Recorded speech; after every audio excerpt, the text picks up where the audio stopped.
The first thing I heard was crystal shattering across the ballroom floor.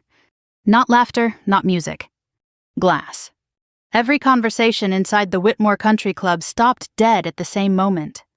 I remember turning slowly toward the entrance while 100 wealthy wedding guests stared in complete silence. An elderly man near the front had gone pale as paper. His whiskey tumbler had slipped right out of his hand and exploded against the marble floor. His eyes were locked on me. Not on my sister in her wedding gown. Not on the groom. Me. The old man's lips trembled like he'd seen a ghost crawl out of a grave. Then he whispered the words that changed the entire night. "Holy shit," he breathed. "She's the Reaper widow of the Seals."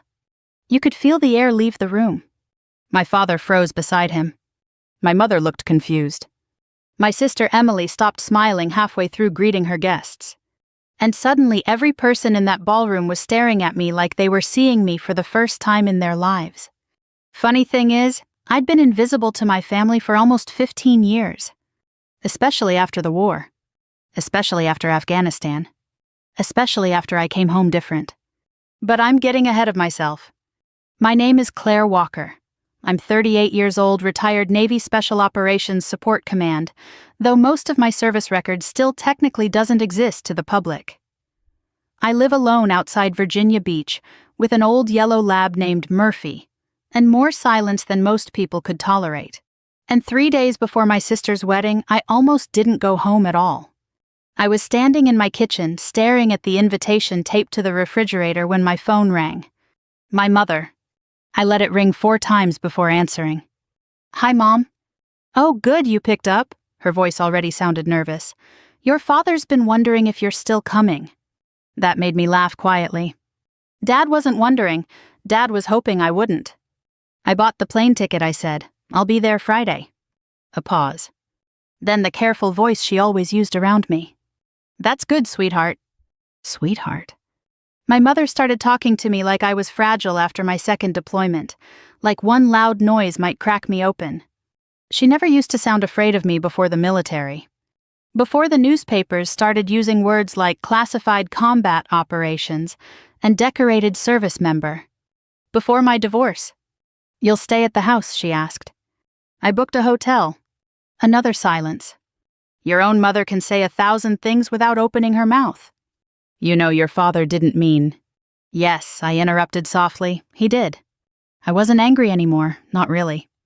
That's the thing age does to you, especially after war. Eventually, the pain stops burning and turns cold instead. My father's exact words 6 years earlier still sat inside my memory clear as glass. The war destroyed you. Not hurt you. Not changed you. Destroyed. Like I'd been turned into something broken beyond repair. I'd just returned from my final deployment when he said it. I remember standing in my parents' kitchen wearing civilian clothes that still felt strange on my body. My hands shook back then. I barely slept. Sudden noises made my chest lock tight. Dad looked at me across the dinner table for a long time before finally saying it. "You came back colder than the battlefield." At the time, I honestly thought he was right. By Friday afternoon, I was driving through my hometown outside Richmond with both hands tight on the steering wheel. Everything looked smaller than I remembered. The grocery store where Mom used to buy birthday cakes. The old gas station where my first car died senior year. The diner where my ex-husband proposed 20 years ago before either of us understood what military life actually costs people. I checked into a Marriott near the interstate instead of going straight to my parents' house. Cowardly, maybe. But after years overseas, I'd learned something important about survival. You don't walk willingly into emotional ambushes. That evening was the rehearsal dinner. Emily had chosen a beautiful waterfront restaurant overlooking the James River. White lights wrapped around the railings. Jazz music drifted through open windows. Rich people everywhere. The groom's family had money, serious money. Old Virginia money. Defense contracts, real estate, political connections. Exactly the kind of people my father spent his entire life trying to impress. When I walked inside, conversations lowered almost immediately. Not because anyone recognized me. Because military changes how you move. You stop wandering into rooms casually after enough years scanning exits and reading threats without thinking about it. My younger sister spotted me first. "Claire." Emily hurried over in a pale blue dress worth more than my monthly mortgage payment. She hugged me carefully like she wasn't sure I'd hug back. "You made it." "Would have been hard to miss your 5th reminder text." She smiled awkwardly. Emily and I used to be close once. Before life split us into different worlds. She became the warm daughter, the easy daughter, the one who married dentists and hosted Christmas brunches and called home every Sunday. I became the daughter people discussed quietly behind closed doors. "How do I look?" she asked. "Nervous." "Thanks." I almost smiled. Almost. Then my father appeared beside us holding a bourbon glass. Harold Walker, 72 years old, broad shoulders gone softer with age but still carrying himself like the loudest man in every room. He looked me up and down. No hug. No welcome home. Just a long stare at the black dress I'd chosen specifically not to attract attention. "You couldn't smile a little tonight?" he asked quietly. There it was. Didn't even take 60 seconds. "I am smiling." "No," he muttered, "you're enduring." Emily immediately stepped between us. "Dad, please." But he kept staring at me. "The Whitmores are important people," he said. "Tonight isn't about you." Funny thing was, I'd spent most of my life trying desperately not to make anything about me. But families create their own stories about people eventually. And once they decide who you are, they stop looking any deeper. My father introduced me to guests all evening like I was some embarrassing side note attached to the family. "This is my older daughter Claire. She was in the military." Was.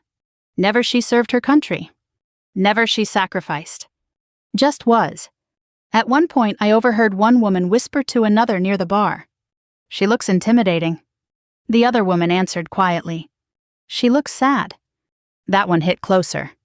About an hour into dinner, I realized something else. Nobody had saved me a seat at the family table. Not one. I stood there holding my wine glass while servers moved around me and relatives avoided eye contact. Finally, Emily noticed. "Oh my God," she whispered. "Claire, I thought Mom." "It's okay." And honestly, it was. Because humiliation stops hurting so much after combat. Perspective changes permanently once you've watched folded flags handed to grieving mothers. Still, something inside me felt tired. Not angry. Just tired. Later that night, my father cornered me outside near the water before I could leave. The river reflected silver under the lights. For a moment, neither of us spoke. Then he sighed heavily. "Tomorrow matters," he said. "Emily deserves one perfect day." "She will have one." He studied me carefully. "You know, people get uncomfortable around you." There it was again. The thing nobody says directly. Veterans come home carrying invisible weather inside them. And civilians sense it. "You walk around like you're still over there," he continued quietly. "Like part of you never came home." I looked out across the dark river. He wasn't entirely wrong. Finally, he said the words that stayed with me all night long. "The war destroyed you, Claire." I stood there silently for several seconds. Then I answered the only way I knew how anymore. Calmly. "You should get some sleep, Dad." And I walked away before he could see the look on my face.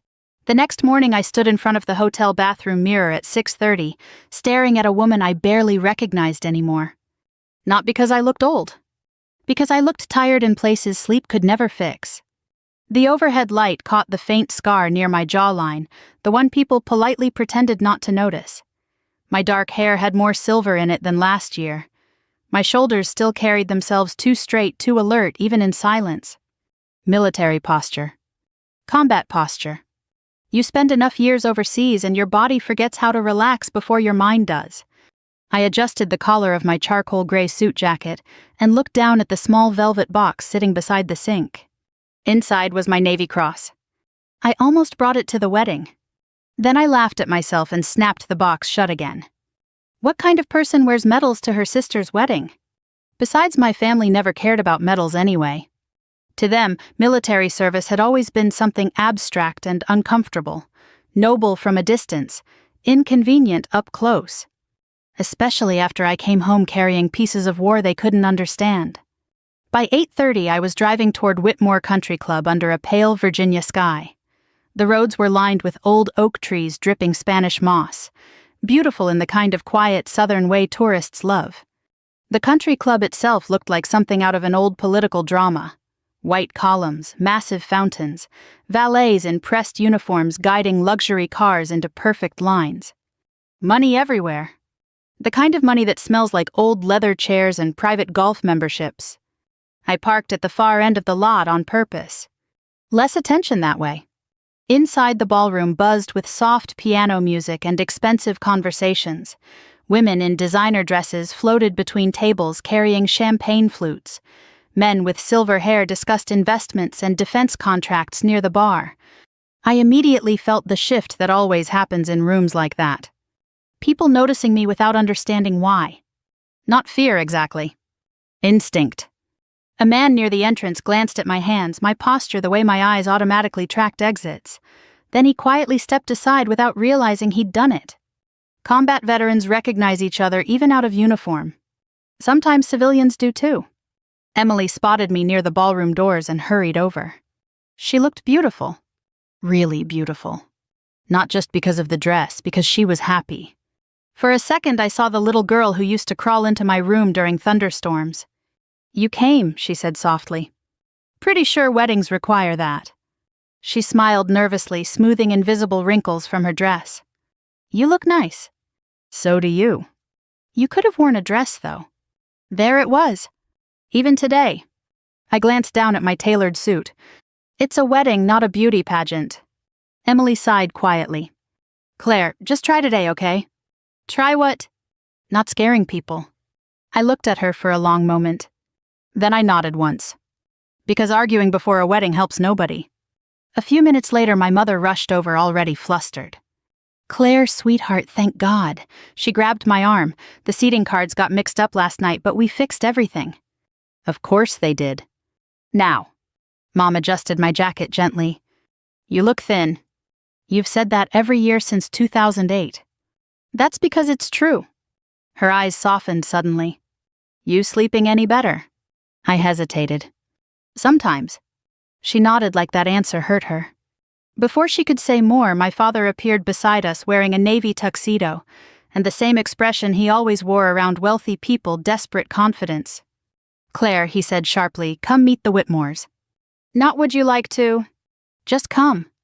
I followed him across the ballroom toward a cluster of elegantly dressed guests near the windows. As we walked, Dad leaned closer. "Please try not to be intense today." I almost laughed. Intense. You know what I mean. Actually, I didn't. But after years of these conversations, I'd learned asking only made things worse. The Whitmores looked exactly like old Virginia wealth usually looks. Conservative elegance, controlled smiles, expensive watches hidden beneath polite manners. Richard Whitmore stood at the center of the group, speaking with two older men about defense manufacturing. Tall, silver-haired, maybe late 60s. The groom Daniel noticed us first. "Mr. Walker," he said warmly. Dad immediately transformed into a different man entirely. Bigger smile, louder laugh. "Daniel, wonderful ceremony." Hasn't happened yet, I thought. But he was nervous enough to forget that. Then Dad placed a hand lightly against my back. "And this," he announced, "is my older daughter, Claire." There was the brief, awkward pause I'd grown used to over the years. People trying to figure me out. Dad filled the silence quickly. "She served in the military for a while." For a while. 15 years. 3 deployments. 2 classified commendations. 1 divorce. Several funerals. But sure.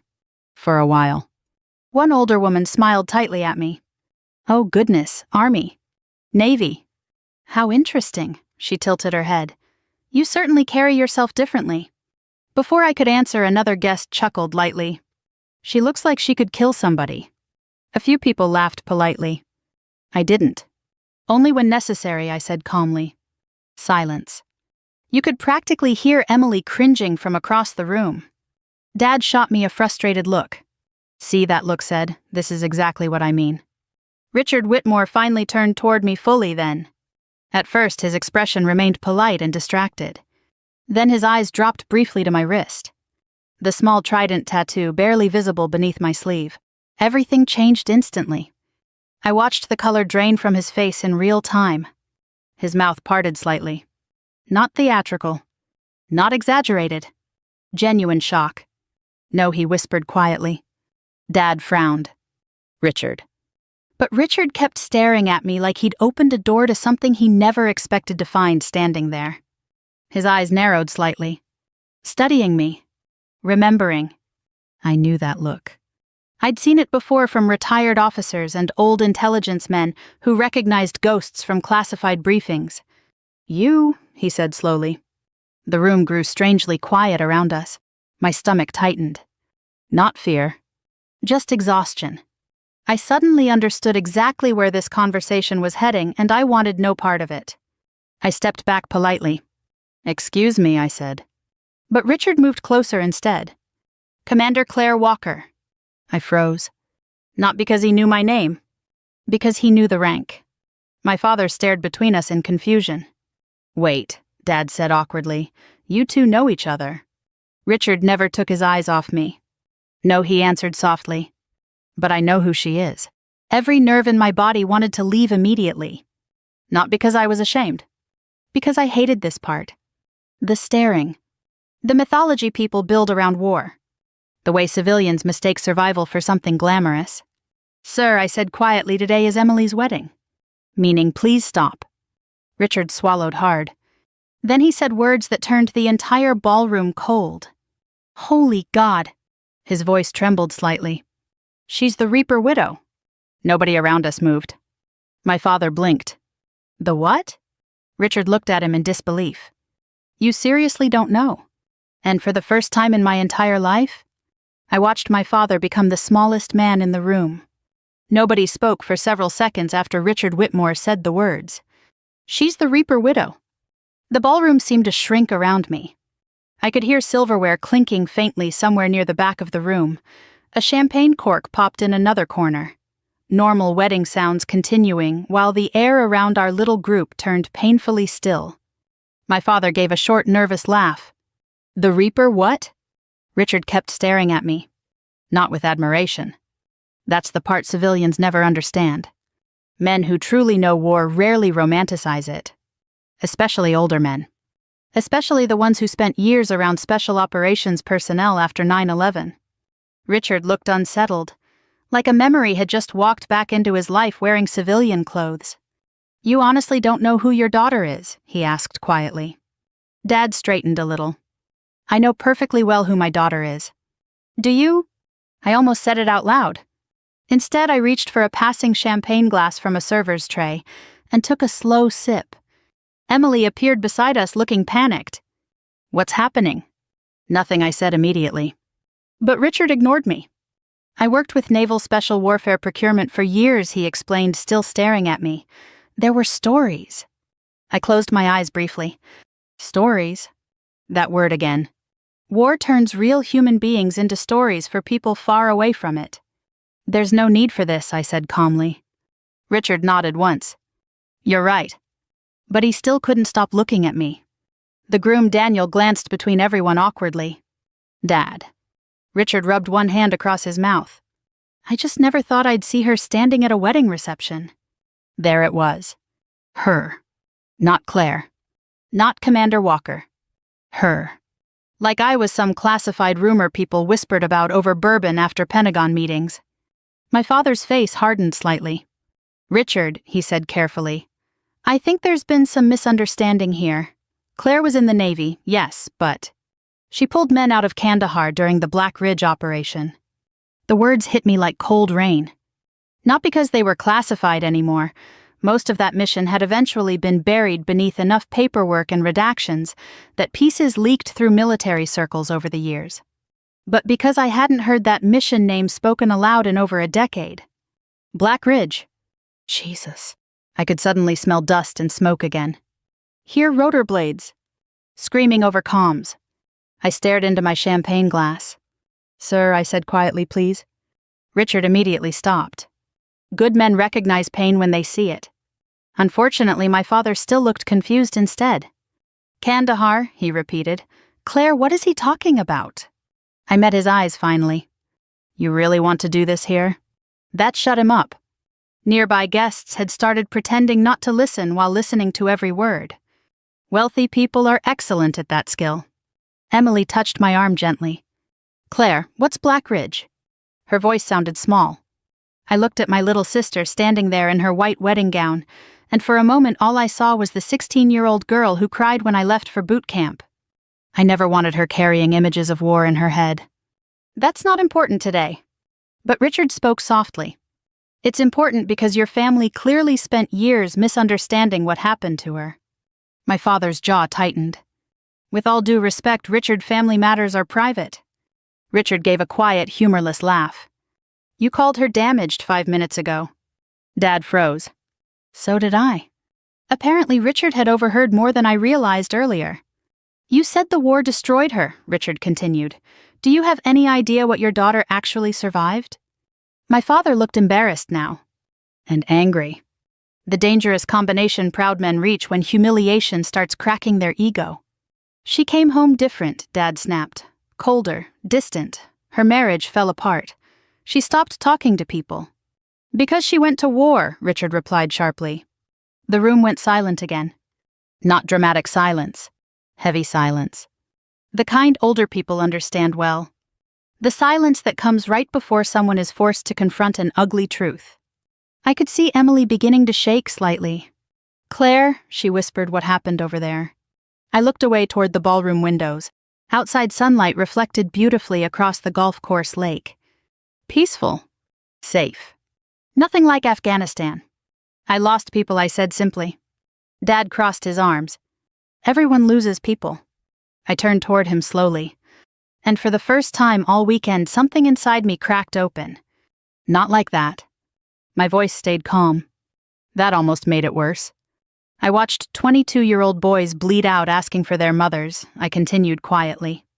I zipped friends into bags, Dad. I wrote letters to wives explaining why their husbands weren't coming home. Nobody moved. You think I came back cold? I asked. I came back carrying ghosts. Emily suddenly covered her mouth. My mother looked near tears. But my father still looked defensive because some men mistake vulnerability for accusation. I didn't know, he muttered. I almost laughed. How could you not know? Then again, I never told them much. Classified work becomes a wall eventually. You stop explaining because you physically can't explain. And after a while, silence becomes habit. Richard spoke carefully now. There were men who credited her with saving entire extraction teams. Dad stared at him. My daughter wasn't SEAL Team 6. No, Richard answered softly. She was worse. That actually earned the faintest smile from me. Old special operations humor. Richard stepped closer. Do you know why they called her the Reaper Widow? I immediately shook my head. Please don't. But Emily whispered. Why? Richard hesitated, then answered quietly. Because she was usually the one bringing the dead home. I closed my eyes. There it was. The ugliest truth underneath every military nickname. Nothing glamorous. Nothing cinematic. Just grief. Mission after mission, casualty after casualty, I somehow survived while others didn't. Somebody started calling me widow after my third extraction operation involving fatalities. Then Reaper got added later by operators who thought dark humor made death easier to carry. It didn't. Dad looked physically ill now. You were bringing bodies home. I nodded once. That was part of it. Oh my God, my mother whispered. And suddenly I realized something painful. My family had spent 15 years imagining me as emotionally broken, without ever once asking what broke me. At that exact moment, another voice suddenly cut across the ballroom behind us. Commander Walker. I turned immediately. An elderly man stood near the reception tables wearing a dark suit with a navy pin attached to his lapel. Rear Admiral Thomas Reed, retired. I hadn't seen him since 2014. Even in his 70s, the man still carried himself like command authority wrapped in steel. The second our eyes met, he straightened instinctively. And before anyone in the ballroom fully understood what was happening, the Admiral saluted me. Every veteran in the room noticed instantly. Several older men rose from their chairs automatically. My father stared in disbelief. But the worst part, it wasn't the salute. It was the expression on the Admiral's face afterward. Not fear. Not awe. Respect. The kind my own father had never once shown me. After Admiral Reed saluted me, the ballroom never quite recovered. The music continued. People still smiled for photographs. Champagne still flowed from silver trays carried by nervous-looking servers. But the atmosphere had changed completely. You could feel it, like a pressure system rolling through a quiet town before a storm finally breaks. The veterans in the room kept glancing toward me now, some with curiosity, some with recognition, some with the uncomfortable understanding older servicemen carry when they realize another person has seen too much.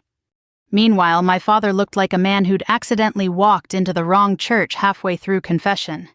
Admiral Reed lowered his salute slowly and approached me with the careful stiffness age gives retired officers.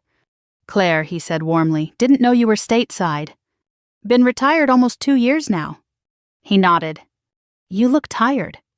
I smiled faintly. "You too, sir." That actually made him laugh. Around us, guests pretended not to stare.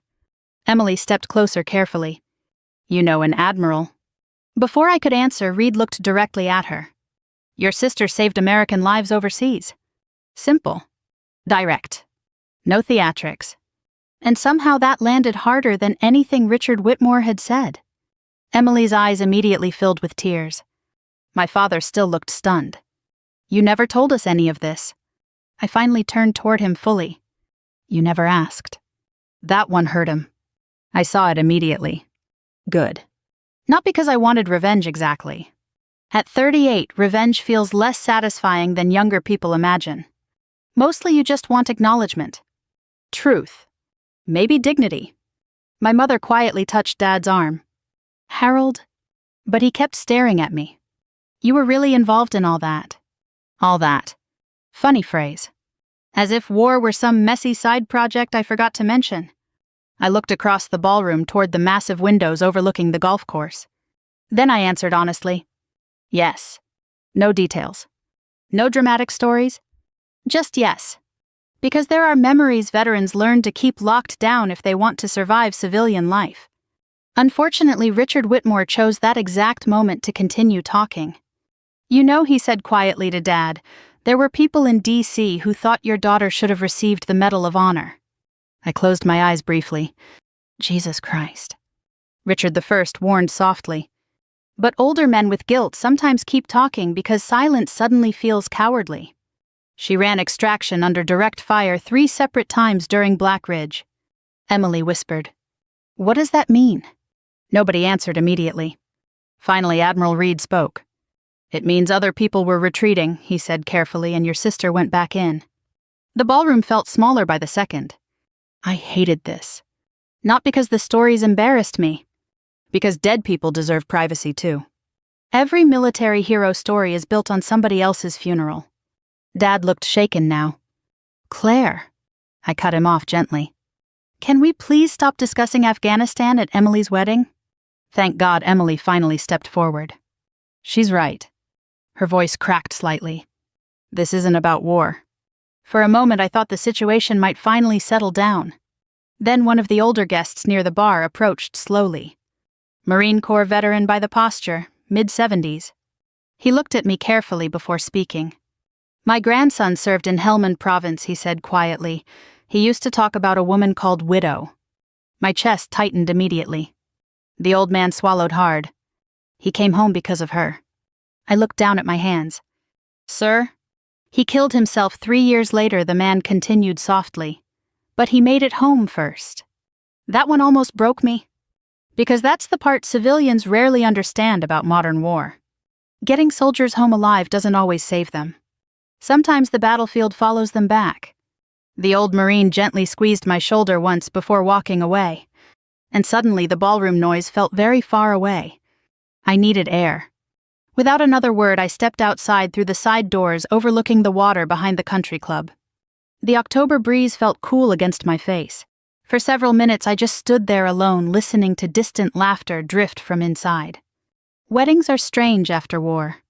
Too much happiness in one room can make damaged people feel like intruders. A few minutes later, the doors opened quietly behind me. Emily, still wearing her wedding gown. Still carrying that worried little girl expression she'd had since childhood. "You disappeared." I needed a minute. She nodded slowly and stepped beside me, overlooking the lake. For a while, neither of us spoke. Then she finally whispered, "Were you really that famous?" I laughed softly. Famous. God. Number. But they looked terrified. Not terrified. I paused. Careful. Emily wrapped her arms around herself against the cold. Dad always said the military changed you. It did. But not like this. There it was again. The realization slowly hitting her. For years, my family had reduced everything complicated about me into one simple explanation. Claire became difficult. Claire became cold. Claire became distant. None of them had ever stopped to ask why. Emily's voice grew smaller. Were you scared over there? That question nearly undid me more than all the military talk inside. Because she sounded like my baby sister again. Not a bride. Not an adult woman. Just Emily. I stared out across the dark water. Every day. She looked shocked. You. I almost smiled. Especially me. Fear keeps people alive. The fearless ones usually come home in flag-draped coffins. I thought special operators weren't afraid. That's movie nonsense. I glanced toward her. The brave people are usually terrified. They just keep moving anyway. Emily wiped at her eyes carefully.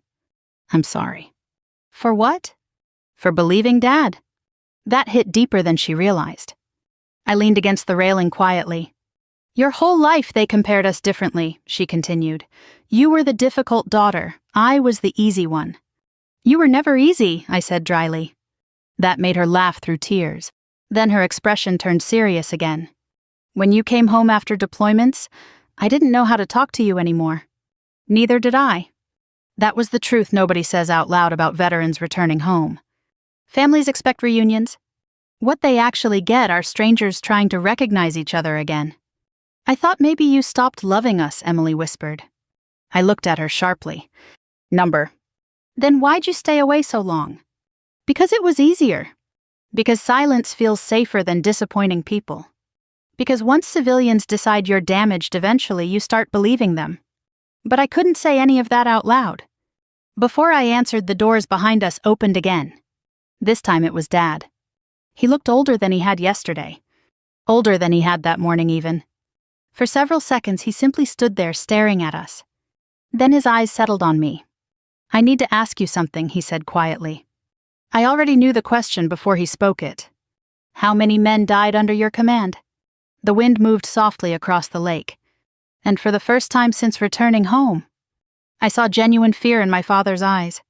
Not fear of me. Fear for me. My father stood across from me beside the lake, waiting for an answer neither of us truly wanted to hear. Behind him, warm golden light spilled from the ballroom windows. I could still hear muffled music drifting through the glass. Somewhere inside, guests were laughing politely over wedding cake and expensive bourbon.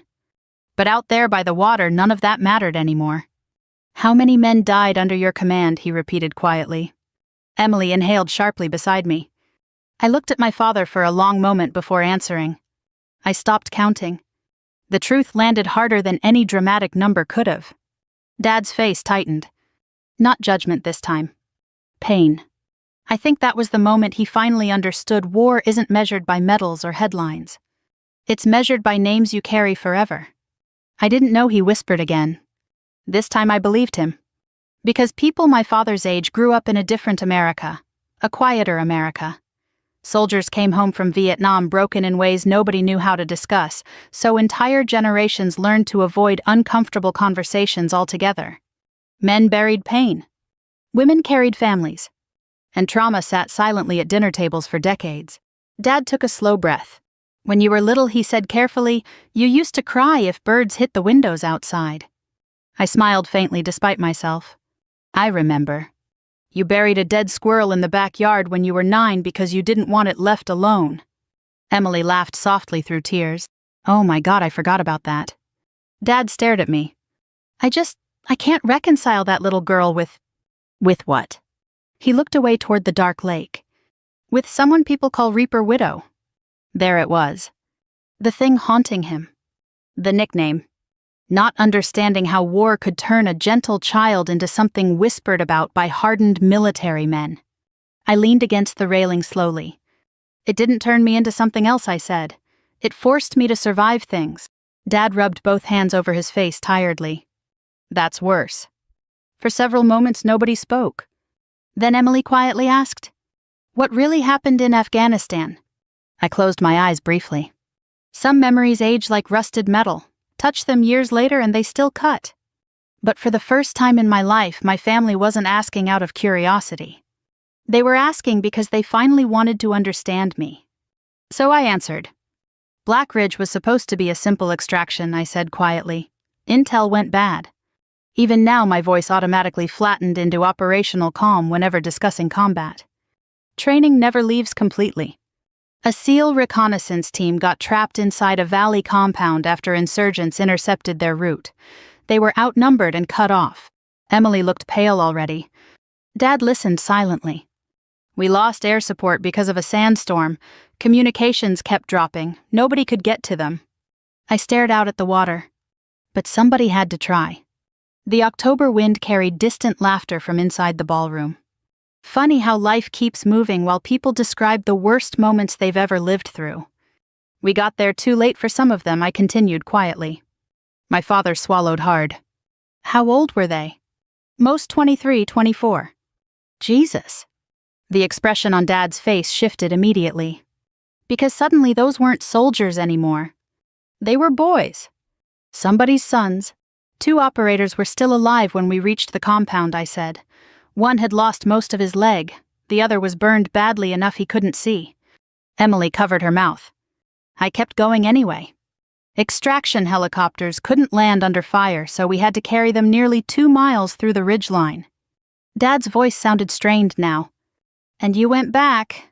I nodded once. 3 times. Why? That question nearly made me laugh. Because soldiers over 60 usually understand the answer instinctively. You go back because somebody would have gone back for you. That's what we do, I said simply. Dad stared at me like he was trying to rebuild his understanding of his own daughter piece by piece. What about the others? He asked carefully. I looked down. We brought everybody home. Silence settled again. Heavy silence. The kind older Americans know well. The kind built from funerals, regrets, and things people wish they'd said sooner. Finally, Emily whispered. And after that, you were different. I almost smiled sadly. Number. I looked at her. I was already changing long before that. Because war doesn't destroy people all at once. It happens slowly. Conversation by conversation. Funeral by funeral. You lose the ability to explain ordinary life to yourself. Then eventually you lose the ability to explain yourself to ordinary people. Dad sat down heavily on a nearby bench overlooking the lake. For the first time in my entire life, he looked small to me. Not weak. Just human. I thought you stopped caring about this family, he admitted quietly. That one hurt more than I expected. I stopped knowing how to fit into it.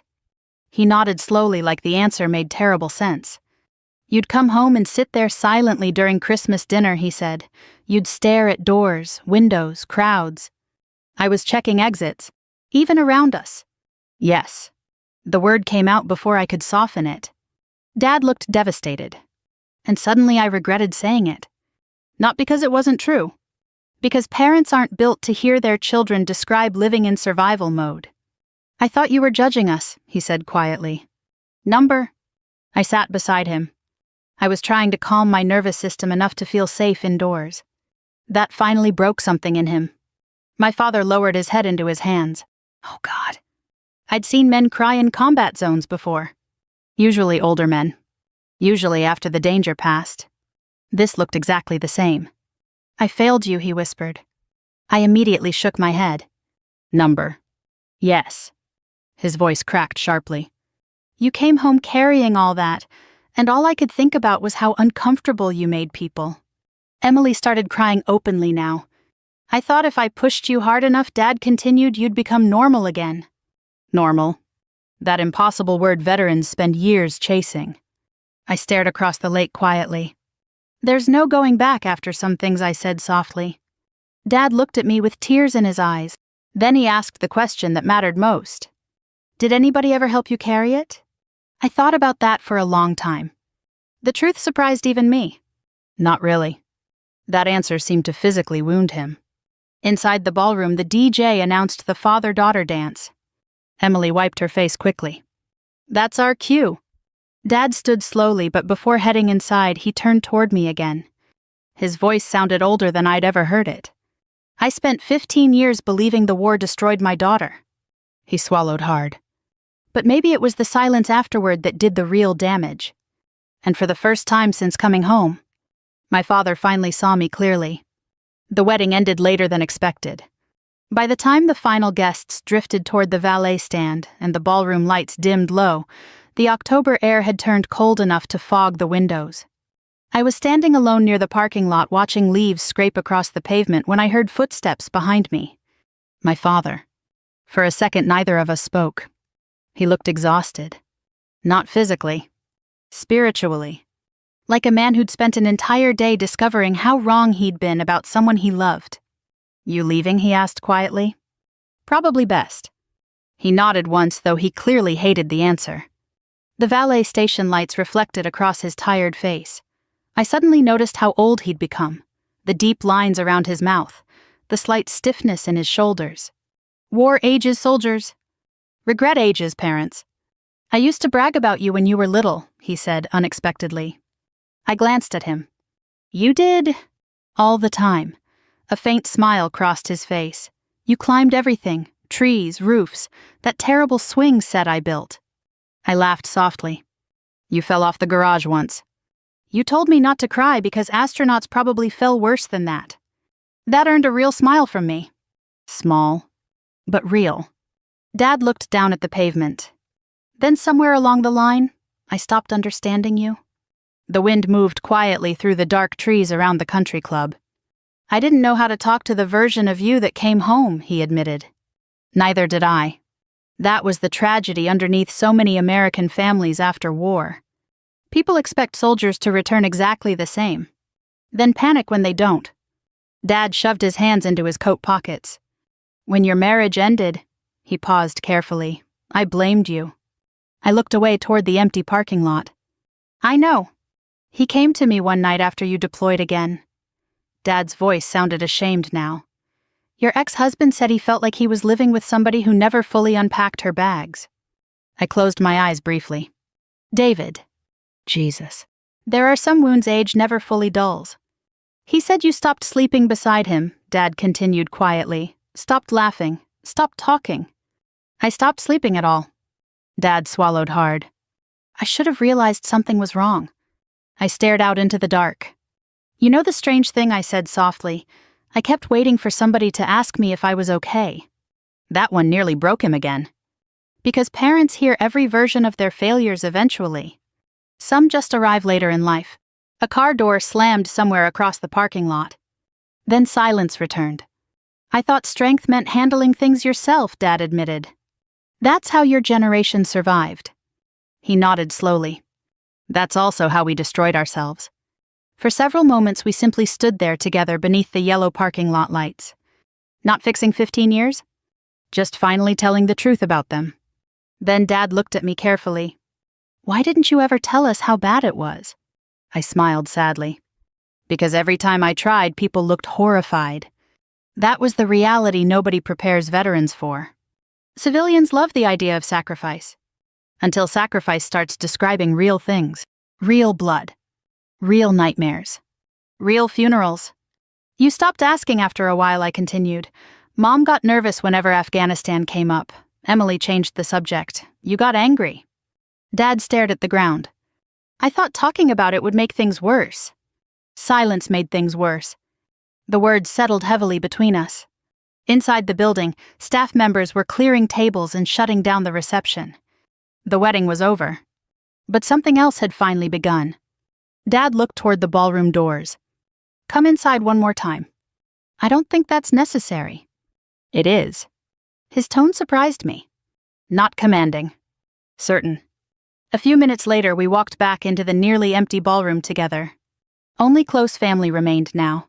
My mother, Emily and Daniel, A few relatives gathering coats near the exits. Conversation stopped immediately when they saw us. Dad moved slowly toward the center of the room. Then he did something I never expected to see for the rest of my life. He cleared his throat nervously and addressed the room. "I need to say something." Emily looked confused. Mom already seemed emotional again. Dad turned toward me fully. "When Claire came home from the military, I thought the war had destroyed my daughter." The room went completely silent. "But tonight I realized something." His voice cracked slightly. "The war didn't destroy her." He swallowed hard. "It revealed how weak the rest of us were." I immediately shook my head. "Dad." "Number."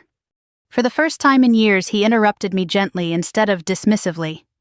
"I spent 15 years punishing you for surviving things I couldn't even imagine." Tears filled my mother's eyes. Emily was openly crying again beside Daniel. Dad kept going anyway.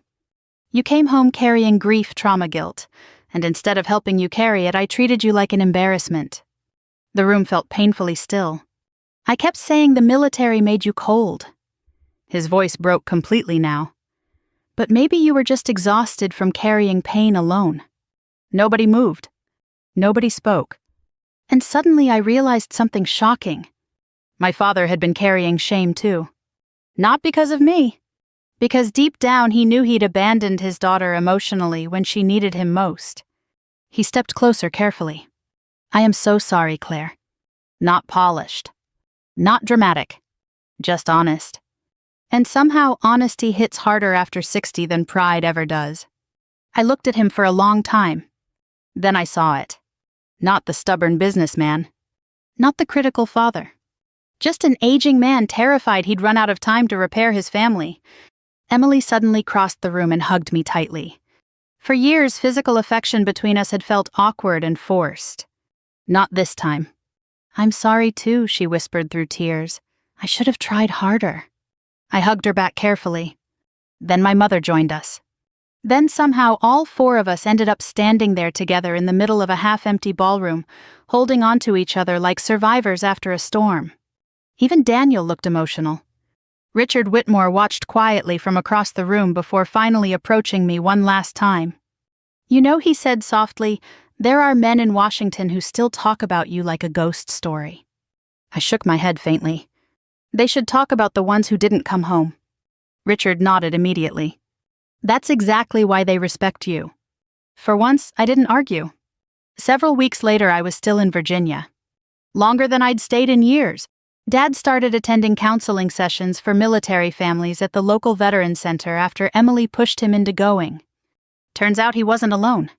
Room after room filled with aging parents, spouses, and children quietly admitting the same thing. We didn't know how to bring them home. Neither did the veterans. That was the heartbreaking part. We were all improvising. One Saturday morning, Dad and I sat on his back porch drinking coffee while autumn leaves drifted across the yard. Peaceful. Ordinary. The kind of morning I used to think I'd never deserve again. "You know," Dad said quietly, "you finally seem lighter." I looked out toward the trees. Maybe because somebody's helping me carry it now. He nodded slowly. Then, after a long silence, he said the words I'd waited years to hear. "I'm proud of you, Claire. Not for medals. Not for combat. For surviving." And strangely enough, that mattered more. If this story touched you in some way, maybe take a moment tonight to call someone who came home different. A veteran, a spouse, a parent. Sometimes people don't need perfect words. They just need to know they were never carrying it alone. And if you believe stories about healing family and second chances still matter, don't forget to share, subscribe, and spend a little more time listening to the quiet people in your life. Sometimes silence is where the deepest battles are hiding.